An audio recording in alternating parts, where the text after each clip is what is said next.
咁我包好唔好食呢？測試下呢度乾唔乾淨啦。不過個包腍咗啦已經。呢個好肥效。哇！個包成1000個卡路里㗎喎。咦？點解你哋仲可以出嚟食嘢嘅？唔係封城咩？封完啦。不過講開支一定要揾翻我哋平時生活嘅片段，想同大家分享下。分享啲乜嘢呢？測試下呢度乾唔乾淨啦。咦，都 OK 喎，少少啫。今集講下呢間餐廳乾唔乾淨，咁啊梗係唔係咁無聊啦。今集想同大家分享下我嘅日常生活，同埋我哋喺泰國嘅生活開支啊。一直以嚟呢，最多網友就係問我呢條問題噶啦。與其坐喺度齋吹水講，不如一路食嘢一路買嘢開箱，一路實際分享。而家呢間鋪頭我哋叫咗個朱古力特飲 Ice Cappuccino 好。哇，好味㗎呢個朱古力特飲。可以，我咖啡同你朱古力溝埋一齊。咖啡同朱古力溝埋一齊，唔好啦，我中意純朱古力。咁我包好唔好食呢？打開啦嚇，呢個幾好，乾手淨腳。咁啊？你呢個咩嚟㗎？烤豬肉啊！呢個好肥效。芝士。我呢個餐呢，一杯朱古力加呢個包185克。啊！你嗰個都係餐嚟㗎？啊，都係185啊，一樣。點解好似7啲飛碟嘅感覺？吓？我覺得我好食好多。哇，芝士味好濃。簡單如此，大概400匹啦。不過個包腍咗啦已經。咁如果去商場嘅 food court 或者街邊食啊，更加平啦。我覺得呢個呢，好味過個包咯。佢其實呢係啲豬肉加啲豬肉絲，即係嗰啲肉鬆、火腿同芝士咯，豐富啲嘅呢個餡，同埋有嚿菜頭先。我一直咧都唔急於做呢個分享生活開支嘅，點解呢？就係因為我覺得嚟頭一年呢，就真係就使好多錢嘅，又因為樣樣嘢都想試下啊嘛，而且對住屋啊、買衫啊、買嘢呢，自己又唔係好熟行啦，咁慢慢喺度摸啦，咁結果呢，而家呢，我覺得呢，都係時候可以同大家分享下我哋嘅日常開支。我諗咧喺泰國同埋喺香港咧買嘢食嘢最大嘅分別咧，就係喺泰國咧每一樣嘢都要抽稅嘅，無論大大小小嘅嘢咧，其實當中咧都包含咗7%嘅稅嘅。而且泰國咧會因應唔同產品嘅種類咧抽呢個入口稅嘅，所以加加埋埋咧，我哋作為消費者，如果真係要買入口嘢嘅話咧，啲稅都幾犀利㗎，所以入口嘢係貴嘅。而家開箱啊！有啲咩配件呢？有時咧仲有啲額外嘅支出咧，例如買下玩具啊、睇醫生啊、買下其他嘢啊。我哋而家直接咧就開箱啦。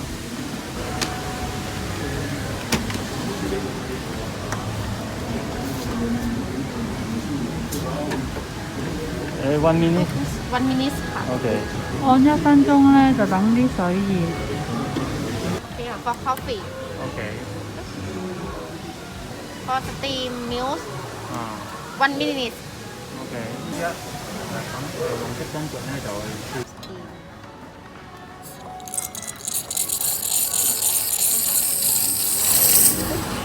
哇！呢部細細部咖啡機又真係幾盞鬼喎，外觀又復古，好型啊！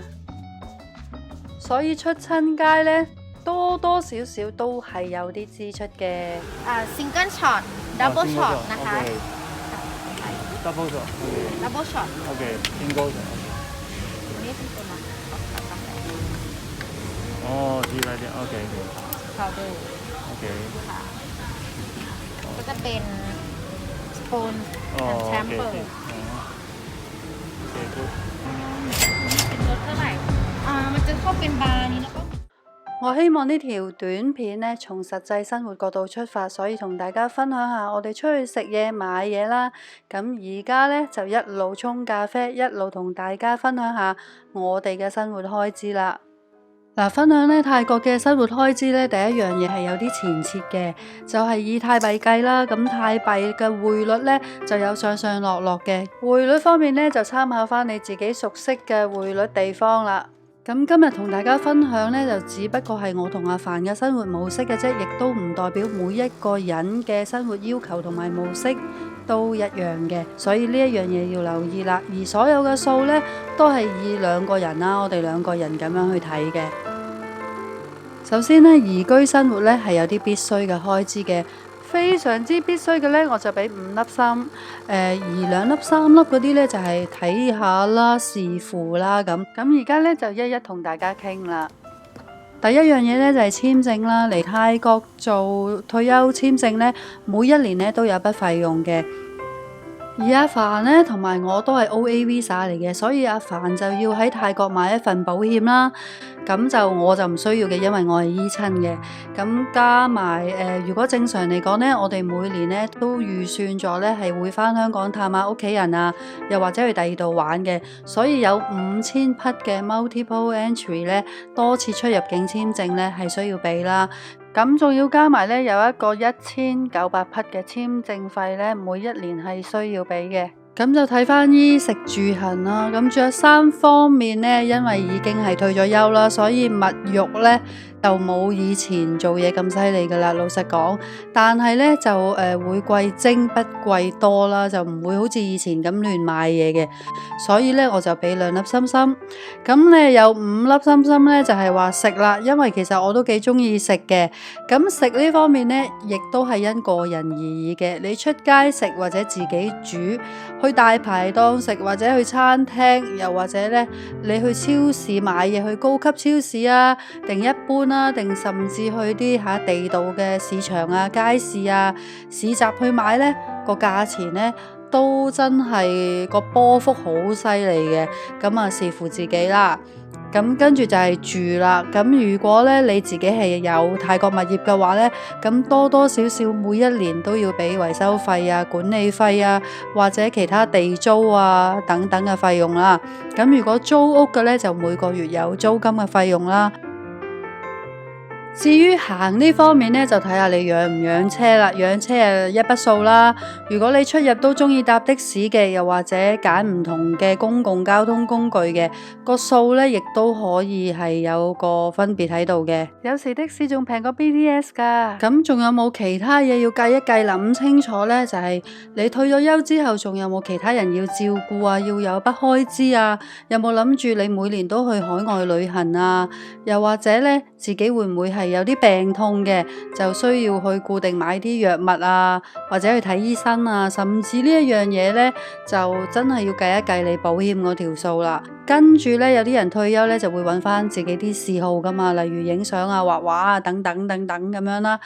咁就算如果你冇嗜好呢，我都勸啦，即係退休之後呢，因為時間多咗，如果冇嗜好呢，喺間屋裏面呢，兩公婆你眼望我眼呢，就真係唔係咁好嘅，係啦。咁有時有啲時間對多咗呢，其實摩擦會多咗嘅，除非呢，大家係揾啲共同嗜好出嚟，有商有量啊咁啦，否則呢，你個人坐得耐悶啊咁樣都係咯。咁啊呢一方面呢，我就覺得退休之後呢，都應該係揾翻下自己啲嗜好嘅。好啦，咁以下呢，就係我同大家分享翻我同阿凡嘅支出啦，大概攞個數嘅啫，正負大概3至5% 左右啦，都好視乎你係買啲乜嘢嘅。咁衣食住行啦，首先講衣先啦。咁衣呢，人人嘅要求唔同嘅。咁講真喺泰國呢，男士剪個頭髮呢就百零匹，女士剪個頭髮呢都爭好遠噶喎，百零匹至到2-3千匹我都試過嘅。咁你話攞個中位數嚟講呢，亦都好難嘅。所以呢，衣呢一 part 呢，我就覺得比較難 mark 啲。同埋手嗰2年呢，我又真係好有心機呢，每個月嘅開支大概係點咁樣，但係而家呢，就真係好少啦，加上你退咗休之後呢，對於物欲嘅要求呢，其實就低咗好多嘅。雖則唔係話冇晒物欲唔買嘢啦，但係就冇以前咁買咁多啊。咁所以喺呢一度呢，我亦都好難同大家分享醫呢一 part 呢，究竟每個月嘅使費幾多？咁可能呢，你就要就翻你嘅情況啦，同埋你嗰個心態呢，就去自己加翻啦。所以今集呢，我哋嘅生活費用呢，醫呢一 part 呢，我就係唔計嘅。咁當然有時啲濕濕碎碎嘢，你新搬嚟呢，就真係好多嘢要買嘅。但係有啲嘢買咗你係用好耐嘅啫，咁真係好難計。反而呢，我覺得過嚟泰國之後使得最多嘅係咩呢？就係食嗰方面啊。我都幾中意食嘅，我係為食嘅，所以呢，如果封城之前呢，我會成日去啲餐廳啊，我哋會出去揾下嘢食啊，早餐有時懶啊，去下 7 買嘢買飛碟啊，超市方面呢，Gourmet Market 啊 Tops 啊 Big C 啊，或者街市呢，其實我樣樣嘢都去嘅。原因係睇下就唔就腳啦，你知有時揸車經過超市，咁啊唔揀咁多噶啦。總之呢，就自己方便啦。咁 Marco 呢買嘢就平啲嘅，但係呢就要大 lock 啲。咁譬如 Gourmet Market 啦，就好多入口嘅生果好靚噶啦。咁 Tesco 啊中價啲啦，同埋啲嘢都 OK 嘅，比較中產啲。我諗 Big C 呢唔係唔好，但係有時嗰個品質嘅參差呢就比較大啲。我呢一區。咁我屋企附近呢又有 Tops Market 喎，Tops Market 呢都唔錯嘅。咦，唔係成日困喺屋企嚟計啦，我諗大概2萬匹到一個月啦。真係估唔到呢，計落仲貴過租樓啊。咁跟住住嗰方面啦，因為呢幾年喺泰國都係租樓啦。平均一房喺泰國嚟講呢，如果比較新嘅樓呢，15000匹左右呢就好夠噶啦，31至到35個平方米啦。咁我哋都係1零匹到一個月啦。電費方面呢，我哋就24小時開冷氣嘅，咁唔環保嘅我都知。咁有時都係熄一陣咁樣啦。咁因為呢，你知泰國啲天氣啦，一係呢就熱，咁雨季呢就有啲蚊。我住到好高層呢，真係好高層，啲蚊都可以飛到上嚟嘅。打開窗戶呢，自然會有啲蚊滋啊、烏蠅啊，間唔少會飛入嚟嘅。所以呢，我都認命啦，應該住唔到 house 啊，因為住獨立屋呢，通常呢都要面對4腳蛇啊，好多蛇蟲鼠蟻啊，你意想唔到嘅嘢。咁所以 condo 可能都係啱我啲啦。大概啦就1800匹到一個月啦。好啦，上網家居方面呢，我哋就2個人大概1300啦，就計埋屋企個寬頻噶啦。上網嘅速度呢，我記得都係快嘅，係因為我哋好多片要 upload 啦，咁所以唔係話最 top 嗰個 grade 啦，但係都係算快咯。最 top 嗰個 grade 呢，佢哋有譬如 AIS 有包埋咩 AIS TV 啊、電視啊嗰啲嘢，咁我哋就冇嘅。咁一般啦，係咯。就1300匹，無限上網，無限傾電話咁樣啦，2個人。咁喺水費方面呢，除咗喺屋企用水啦，咁大家都知啦，泰國嘅水呢係比較多沉澱物嘅。如果真係想飲用水呢，就真係要買嘅。咁加埋買嘅水啦，同埋屋企用嘅開水呢，就大概500匹到一個月咯。好啦，咁如果係知道係啦，跟開我哋嘅網友都知啦，我哋呢就有架小電單車啦。咁小電單車個價錢就唔講啦，一早我哋有片介紹過啦。咁養架小電單車喺泰國呢，亦都係有限數嘅啫，1000零匹油費一個月嘅啫。咁加埋停車場又唔使錢呢，因為泰國大部分嘅停車場啦我知啊，差唔多99%啦都係唔需要錢嘅。基本上電單車泊喺商場，如果你有購物嘅話呢，都係唔需要泊車錢嘅。咁仲有呢，就係啲濕碎錢啦，例如呢，喺泰國開戶口呢，每1年要俾個管理費嘅。咁除開平均2個人就大概3至40匹啦。另外有娛樂費啊，或者興趣啊，或者藥物啊，咁就視乎你自己點樣加上去啦。我都好難將我嗰條數擺入去啊，因為我都冇特登 mark 低。咁啊，娛樂費譬如睇戲呢度都係50蚊到港幣，即係200匹到一個人啦。咁因為太耐戲院冇開啦，我都唔係好記得幾多錢啊。仲有簽證呢，我就冇計落去嘅。同埋如果喺香港你有保險啊，或者有其他支出呢，就要自己計埋啦。嗱，以我哋實戰啦，呢幾年嘅經驗呢，加加埋埋嘅生活費起碼都要4萬匹噶啦。咁當中你梗係要因應你自己唔同嘅興趣啦，同埋需要呢，自己再酌略加減啦。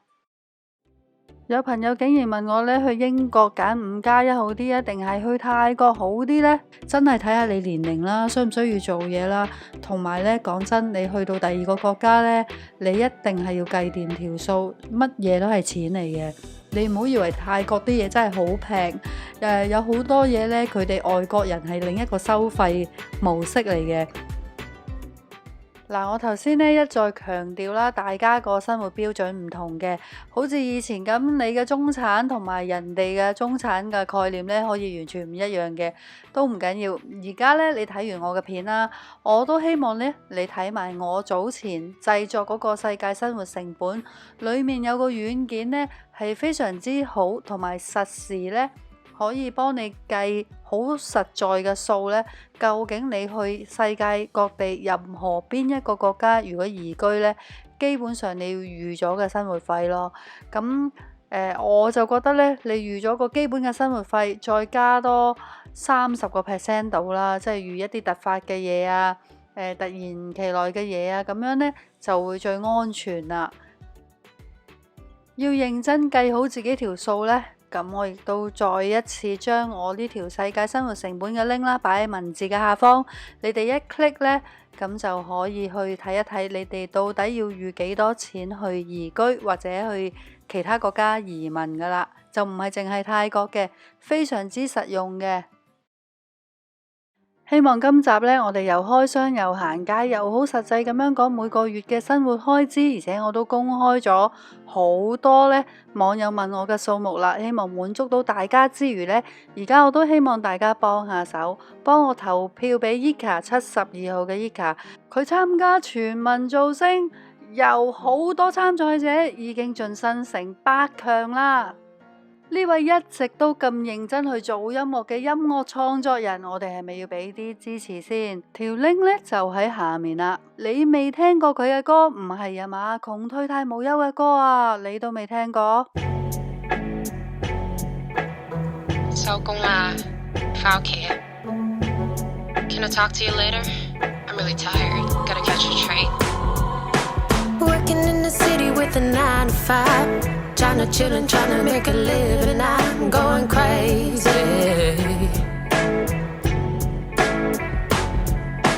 Just got off work and I'm rushing home. Seeing in the empty heart everybody's faces is damn, they look so dead.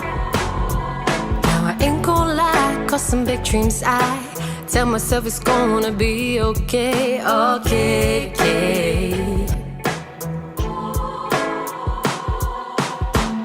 Phone on airplane mode. Pour a glass of wine, tryna slow down pace of time. Oh, hey, hey. I'm just tryna chill. Let me smoke a joint, rolling nasty with my coins. Lick the tip of the paper, wrap it up with some nature. Oh, hey, hey. Hey.